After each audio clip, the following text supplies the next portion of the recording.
Француз жұртының бір білімді адамы жазады. 1791 жылда өзім университет деген үлкен школада оқып жүрген жігіт күнімде әр 7 сайын Версаль қаласындағы шешеме жаяу барып қайтып тұрушы едім. Сонда әрдайым жолымда бір Антон деген тіленші отырып, қайыр сұрап алып жүруші еді. Бір күні тағы сол жолмен келе жатып, бір орта бойлы арықтау кісіге ұшырасып, жөніміз бір болған соң, бірге келе жатқанымызда, әдетінше манағы Антон алдымыздан шығып қайыр сұрады. Қасымдағы кісі тоқтап, Антонның бетіне қарап тұрды да айтты: «Сен қарауға еп-есті кісі секілді көрінесің, және жұмыс істеуге қуатың да бардай көрінеді. Сөйтіп тұрып, мұндай жаман іспен өзіңді кемшілікке салып жүрсің. Бай болғың келсе, мен саған ақыл айтайын. Мен өзім де сендей кедей едім, бірақ сендей тіленшілік қылғаным жоқ елден. Қала-қаладан қыдырып жүріп, әуелі боқтық, салам арасынан, не болмаса жай кісілерден ескі шүберек сұрап жиып жүрдім. Ол шүберектерді апарып қағаз істейтін фабриктерге сатып, сонымен азды-көпті ақша болған соң бір есек, бір арба алдым. Мұнан соң әуелі аздап, бара-бара көбірек, әр үйден ескі-құсқы тұтынуға жарамайтын шүберектерді сатып алып, арбамен жүріп, сауда ете бастадым.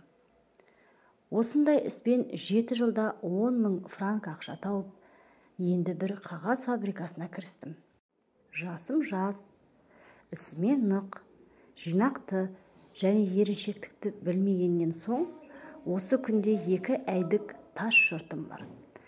Фабрикамды балама бердім. Үмітім бар, балам да аштық көре қалмас деген.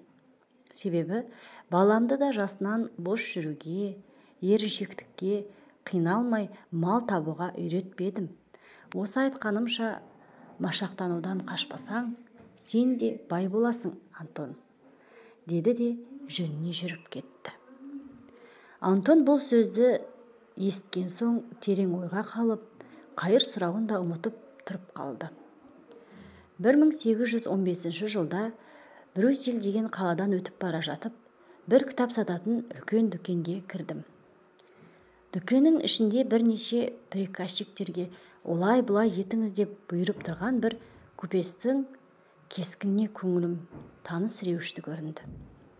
Сөйтіп тұрғанымда әлгі кісі мені көріп, бетіме қарап тұрды да қасыма келіп айтты: «Айып етпесеңіз сұраймын. Мұнан 25 жыл бұрын сіз оқу оқып жүріп, жұма сайын Версальдағы үйіңізге барып жүрген жеріңіз бар ма еді?» Сонда ойыма түсіп, таң қалып: «Сен Антонбысың?» дедім. «Рас», деді Антон. «Мен сонда көрген тіленші Антоныңыздың өзімін.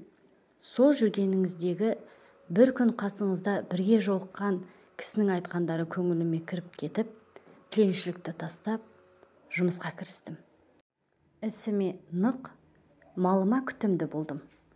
Ақырында сол кісінің айтқаны келіп, мінекей осы зор дүкеннің иесі болдым», деді.